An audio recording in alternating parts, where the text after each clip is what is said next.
салом тамошобинони гиромӣ, хулосаи хабарҳои муҳими 11 феврали тоҷикистонро аз пойгоҳи хабари бомдод бароятон пешкаш мекунем. шурӯъ мекунем аз як нигоҳи кӯтоҳ ба сархати хабари муҳими рӯз дар ин барнома.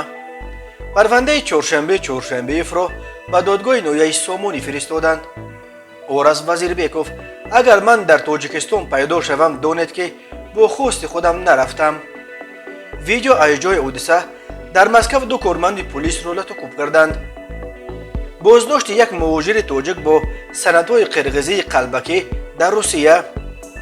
дар шаҳри Туз ҷасади бадор овехтани як раиси ҷамоатро пайдо карданд. сабти бо 6 ҳолати гирифторӣ ба коронавирус дар Тоҷикистон. ҳалокати пиёдагар дар роҳи Душанбеи Хоҷандчаноқ. ва акнун тафсилоти хабарҳо. ораз Вазирбеков, яке аз раҳбарони зодагони вилояти мухтори Кӯҳистони Бадахшон дар Москав, бо нашри як изҳороти видеоӣ гуфт: бино ба маълумоти дарёфтӣ, мақомоти Тоҷикистон ба шикори ман сар карданд ва мехоҳанд маро аз шаҳрвандии Русия маҳрум ва ба Тоҷикистон, ки ман шаҳрванди он кишвар нестам, ихроҷ кунанд. дар идомаи муроҷиаташ Вазирбеков шиносномаи Русияшро нишон дода ва гуфт: ин шиносномаи шаҳрвандии Русия аст ва ман дар ҳоли ҳозир шаҳрванди он ҳастам. Вазирбеков гуфт дар шаҳри Хоруғ ба дунё омадааст ва 23 сол боз дар Москав зиндагӣ мекунад ва ҳанӯз соли 2006 ба таври қонунӣ соҳиби шаҳрвандии Русия шуда буд, вале дар гузашта чанд мавриди аз шаҳрвандии Русия маҳрум ва сипас ба Тоҷикистон ихроҷ кардани шахсиятҳои маъруф рух дода буд. раҳбари Федератсияи муҳоҷирони СНГ Каромат Шарипов дар поёни соли 2017 ва ҳомии шинохтаи ҳуқуқи муҳоҷирон Иззат Амон дар моҳи марти соли 2021 маҳз баъди маҳрум кардан аз шаҳрвандии Русия ба Тоҷикистон фиристода шуданд. мақомоти Тоҷикистон дар пайи эътирозҳои моҳи ноябр дар Бадахшон тавонистанд аллакай ба ихроҷи ду намояндаи шинохтаи ҷамъияти бадахшониҳои Русия, ситораи ҷавони варзиши ММА Чоршанбеев ва яке аз лидерҳои ғайрирасмии бадахшониҳо дар Русия Амриддин Аловачоев ва ҳабси онҳо баробари оварда шуданашон ба Душанбе ноил шаванд. ораз Вазирбеков бар ин аст ки ҳоло навбати бурдани ӯ фаро расидааст. мақомоти Тоҷикистон то кунун хабарҳо дар бораи талошҳо барои аз Русия овардани Вазирбековро тасдиқ ё рад накарданд, вале бино ба иттилои дарёфтии мақомот дар баробари Аловачоев, Вазирбековро яке аз ташкилкунандагони митинги эътирозии зодагони Бадахшон дар назди сафорати Тоҷикистон дар шаҳри Москав мешуморанд.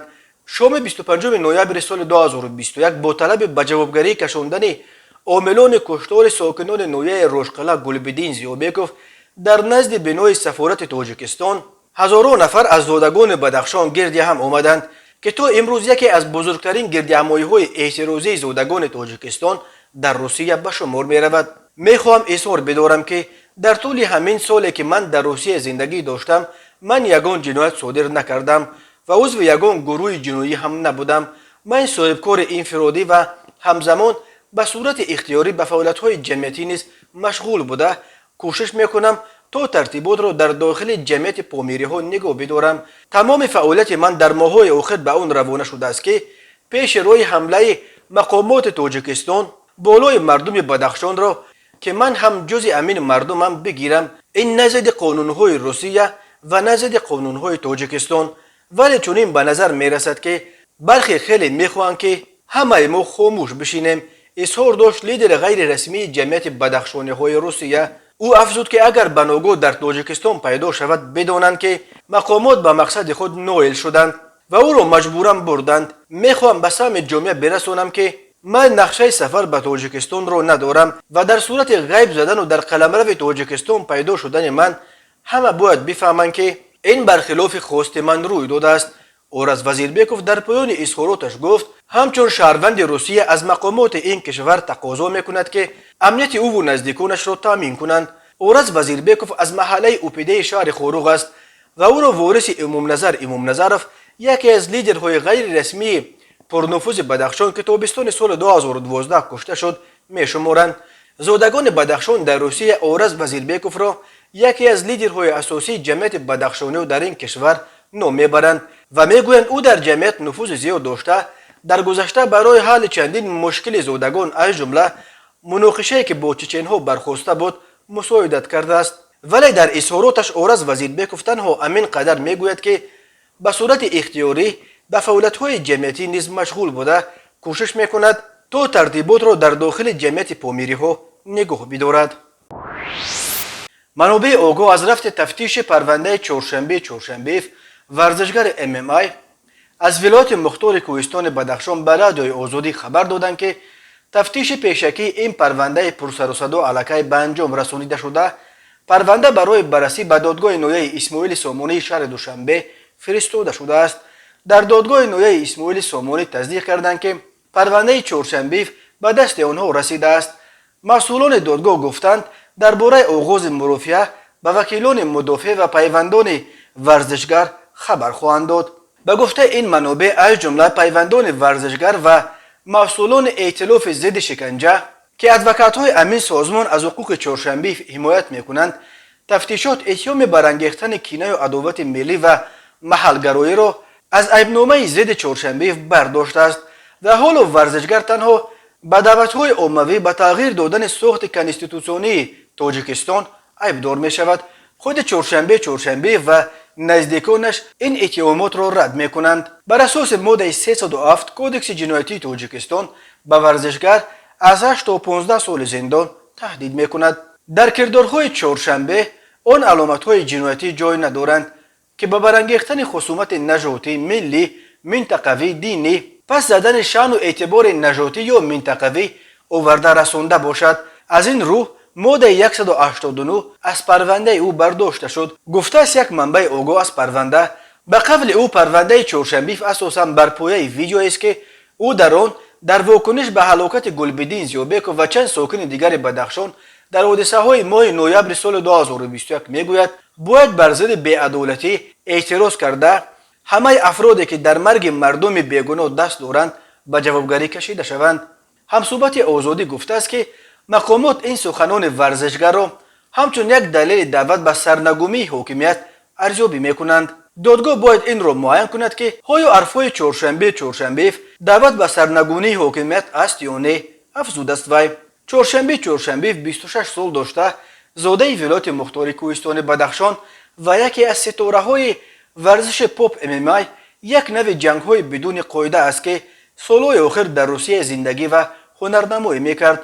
روز 3 دکامبر همگی چند روز بعد اظهار نظرش درباره حادثه‌های بدخشان چهارشنبه را در مسکو از جانب کارمندان گبدده با اتهام در تابستان سال گذشته بدون حجت رانندگی و سوغورته اساگا با سرعت بلند راندن ماشین بازداشت شد. دادگاه نویه استانکینا بلافاصله حکم اخراج او را برآورد و چهارشنبه را علاقه روز 3 دکامبر به دوشنبه فرستادند. مقامات تاجیکستان بعد چند ساعت خبر دادند که او را راست در فرودگاه دوشنبه دستگیر و به برانگیختن کینه و عداوت و دعوت به تغییر ساخت دولتداری عیبدار کردند. ولی او این اتهامات را رد کرده گفته است من یگان مقصد دعوت به غصب به زوری حکومت نداشتم. من تنها به جوابگری کشاندن گناهکاران را طلب کرده بودم. کانال مش روز 11 فوریه خبر داد که 2 کارمند پلیس در مسکو از جانب مهاجران لطوکوب شدند. بنا به اطلاع نشریه حادثه در ناحیه تساریتینا در جنوب پایتخت روسیه روی داده است. ساکنان بناهای همسایه به پلیس از رفتار زادگان آسیای مرکزی شکایت کردند.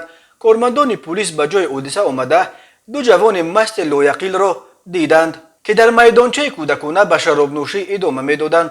آنها از نشان دادن حجت‌ها خودداری کرده هنگام کوشش بازداشتشان مقاومت نشان دادند و کارمندان پلیس را دشنام داده لطوکوب کردند. آنها حتی توانستند از دست یک کارمند پلیس دوبینکش را کشیده بگیرند. در این لحظه کارمند دوم پلیس سلاحش را بیرون کشیده تهدید کرده است که تیر میکشاید. به کارمندان پلیس میسر شده است که نورلند نامجوان 28 ساله زاده جمهوری همسایه را دستگیر کنند، ولی شریک او توانسته است فرار کند. تفصیلات دیگر حادثه و نظر زادگان آسیای مرکزی به این قضیه دسترس نیست. بنا به اطلاع کانال مش برای کارمندان آسیب دیده پلیس یوری تاجیلی را دعوت کردند و هر دو را با جراحت‌های از قسمت سر برداشتهشان بستری کردند. به آن 2 مهاجر اکنون برای مقاومت فعالانه و لطوکوب نمایندگان دولت حکم زندان و سپس دپورتاسیا از روسیه تهدید میکند. معمولا مهاجران از سر برداشتن به کارمندان پلیس روسیه حدالامکان حذر میکنند. در اکثر حالتها مهاجران در روسیه در صورت خیلی به جان رسیدنشان به سر پلیس مشت میبردارند یا به ضربه های آنها جواب میدهند. تماشابینان عزیز، یادآور میشویم خلاصه مهمترین اخبار تاجیکستان را از پایگاه خبری بامداد تماشا دارید. برنامه را ادامه میدهیم. خدمات مطبوعات ریاست کارهای داخلی ولایت تیومن روسیه روز 11 فوریه در یک گزارش ویدیویی از بازداشت یک جوان تاجیک با سندهای قلبکی خبر داد. بنا به این منبع کارمندان بخش تفتیش مهاجران پلیس ولایت تیومن یک شهروند خارجی را برای تفتیش سندهایش منع کردند. او به کارمندان پلیس شناسنامه و حجت رانندگی شهروند قرقیزستان را نشان داده است، ولی کارمندان پلیس به حقیقی بودن این سندها شبهه کرده آنها را برای تشخیص فرستادند. تشخیص نشان داده است که هم شناسنامه و هم حجت رانندگی قلبکی اند. در رفت بازپرسی جوان دستگیر شده اعتراف کرده است که در اصل زاده تاجیکستان است و سال 1999 به دنیا آمده است. او گفته است حجت‌های قرقیزی را که در آنها سن این جوان 8 سال بلندتر نشان داده شده است توسط یک سامانه اعلان‌ها در اینترنت با نرخ 5000 روبل خریده است. حالا به ضد وی بر اساس قسم سوم ماده 327 کودکس جنایتی روسیه با اتهام خریداری و استفاده سندهای قلبکی پرونده جنایتی گشودند. با او بر اساس این بند قانون همچون جزا جریمه و یا کارهای اصلاحی به مهلت 2 سال و از 3 تا 6 ماه حبس با اخراج من بعد از قلمرو روسیه تهدید میکند. پلیس تیومن گفت تفتیش باید همچنین معلوم کند که چرا این جوان زاده تاجیکستان میخواست از اسناد قلبکی استفاده کند. معمولا آدمان در صورت تحت جستجو و یا یگان تهدید دیگر قرار داشتنشان در پی به دست آوردن حجت‌های نو میشوند. مهاجران از آسیای مرکزی همچنین در صورت بروی خط سیاه افراد ممنوع الورود افتادن و از حق ورود به روسیه محروم شدنشان نامناسب خود را دیگر کرده باز برای مردکاری به این کشور می روند. پلیس تیومن گفت جوان تاجیک را در حال حاضر در بازداشتگاه شهروندان خارجی که باید از روسیه اخراج شوند جای کردند. شب 11 فوریه در نویه شهرتوز ولایت ختلان یک رئیس جماعت خود را آویخته است.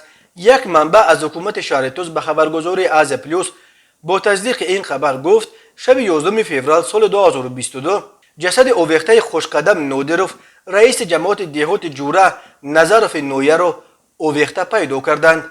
گمان می رود که او خودکشی کرده است، ولی به گفته منبع از پلیوس سبب به خودکشی زدن رئیس جماعت معلوم نیست. این منبع گفته است که مقامات حفظ حقوق حادثه را تحقیق دارند. خوشقدم نادروف 34 سال داشته و تا تعیین شدنش به وظیفه رئیس جماعت جوره نظروف به حیث نتاریوس دولتی و همچنین سرمتخصص بخش تنظیم عنعنه و جشن و مراسم همین جماعت کار کرده است. تفصیلات دیگر حادثه دسترس نیست.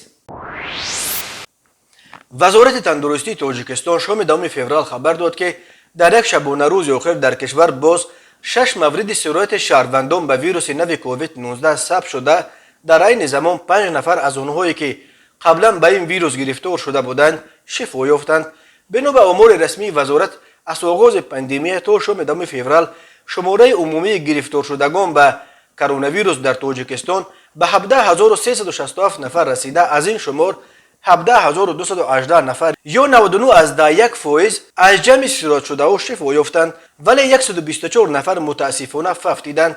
بر اساس این آمار حالا در تاجیکستان در شرایط خانه یا بیمارستان در مجموع 25 نفر از کرونا ویروس تبابت میگیرند. در اول ماه شماره گرفتاران تا 80 نفر گفته میشد. در 3 هفته آخر در کشور در عموم 272 حالت گرفتار شوی شهروندان به کرونا ویروس رسما ثبت شده. خوشبختانه یگان حالت مرگ از این ویروس به قید گرفته نشده است. تاجیکستان طی اینک 2 سال پاندمی 2 موج بزرگ کرونا ویروس را پشت سر کرد که موج یکمش از بهار تا تیر ماه سال 2020 بود و موج دوم در تابستان سال 2021 124 نفر از کرونا ویروس محض در همین 2 دوره اوج پاندمی جان باختند. ولی منتقدان میگویند شماره واقعی قربانیان کرونا ویروس نظر به ارقام رسمی خیلی بیشتر است. هنوز سال 2020 در شبکه‌های اجتماعی روی خط بیش از 400 شهروند تاجیکستان نشر شده بود که گفته میشد به علت کرونا ویروس وفات کردند. همینطور 10 تن از زادگان تاجیکستان در کشورهای دیگر اساساً در روسیه قربانی کرونا ویروس شدند. و حالا یک مرور کوتاه به اخبار کریمینالی و حادثه‌های ناخوش روز. مرکز مطبوعات وزارت کارهای داخلی تاجیکستان درباره باز یک صدمه مرگ‌آور در راه دوشنبه خوجند چنوق یگانه راه ماشینگرد بین ولایت سوق و مرکز کشور خبر داد. بنا به این منبع شب 2 فوریه سال 2022 تخمیناً ساعت 00:10 دقیقه راننده افت-ماشین تمغه گزل قهرمان علیشیرویچ سال تولدش 1984 ساکن پایتخت هنگام حرکت در شورای دوشنبه چنوق از عهده اداره واسطه نقلیات نبرآمده پیاده‌گرد عثمانزاده منوچهر سال تولدش 1981 ساکن نویه جبور رسولوف را پخش نموده است. در نتیجه پیاده‌گرد عثمانزاده جراحت جسمانی برداشته در جای حادثه به هلاکت رسیده است. بنا به آمار رسمی وزارت کارهای داخلی تاجیکستان سال 2021 بر اثر 1102 صدمه نقلیاتی در راه‌های این کشور 395 نفر به هلاکت رسیده، 1218 نفر جراحت جسمانی برداشتند. 10 نفر از قربانیان صدمه‌های نقلیاتی پیاده‌گردان یا دوچرخه‌ران‌هایند که زیر چرخ ماشین‌های سبکرو و بارکش جان می‌دهند. سرعت بلند حرکت و رعایت نکردن قاعده‌های حرکت در راه، همچنین راه‌ها و ماشین‌های فرسوده از علت‌های عمده صدمه‌ها از جمله صدمه‌های مرگ‌آور در راه‌های تاجیکستان نام برده می‌شوند. وقت‌های آخر استفاده تلفن‌های موبیلی و دیگر وسایل الکترونی هنگام راندن ماشین به یک عامل دیگر صدمه‌زا تبدیل یافته است. در فصل زمستان خطر صدمه‌ها در راه‌ها باز هم بیشتر می‌شود. به شعبه وزارت کارهای داخلی در نویه اسماعیل سامانی با عریضه مرد 30 ساله ساکن پایتخت راننده شرکت 1111 تاکسی وارد گردید که 9 فوریه سال 2022 تخمیناً ساعت 00:30 دقیقه از محله 46 پایتخت شخص ناشناسی را سوار کرده تا خیابان رودکی نزد بنای 164 آورده است که شخص نامعلوم با رای آشکارا یک عدد تلفن موبیلی تمغه سامسونگ A3 که ارزشش 1850 سومونی را تشکیل می‌دهد گرفته از جای حادثه غیب زده است. هنگام گذراندن چاره‌بینی اپراتیوی جستجویی از جانب کارمندان میلیسیا جوان 18 ساله ساکن شهر دوشنبه همچون گمانبر در صادر نمودن جنایت مذکور دستگیر کرده شد. اینچنین با همین مضمون به شعبه وزارت کارهای داخلی یک در نویه فردوسی مرد 27 ساله ساکن نویه یووان راننده شرکت 1111 تاکسی مراجعت نموده است که 2 فوریه سال 2022 تخمیناً ساعت 18:30 دقیقه از محله 46 پایتخت شخص ناشناسی را سوار کرده هنگام رسیدن در نزد خوابگاه الکبیر با روی آشکارا یک عدد تلفن موبیلی تمغه سامسونگ A51 که ارزشش 4500 سومونی را تشکیل می‌دهد گرفته از جای حادثه غیب زده است. ضمن برگزاری چاره‌بینی‌های اپراتیوی جستجویی از جانب کارمندان میلیسیا جوان 18 ساله در بالا ذکر گردیده همچون گمانبر در صادر نمودن جنایت غارتگری دستگیر کرده شده است. اوید به این حالت‌ها تفتیشات ادامه دارد. به شعبه وزارت کارهای داخلی در نویه واسط با عریضه مرد 28 ساله ساکن نویه مذکور مراجعت نموده است که از سال 2018 تا ماه دکبر سال 2021 جوان 28 ساله ساکن امین نویه با روی فریب به باوریش در آمده از او 272,000 سومونی گرفته تا حال مبلغش را برنگردانیده است. نسبت نام برده از طرف پروکراتور نویه ذکر گردیده با ماده 247 قسم 3 کودکس جنایتی جمهوری تاجیکستان پرونده جنایتی آغاز کرده شده تفتیشات ادامه دارد. تماشابینان عزیز و گرامی، این بود مرور به خلاصه چند خبر مهم امروز تاجیکستان. خبر و گزارش‌های بیشتر از تاجیکستان و درباره تاجیکستان و اطراف آن را در سامانه پایگاه خبری بامداد در این نشانه پیگیری نمایید: www.bomdad.com. خوش باشید.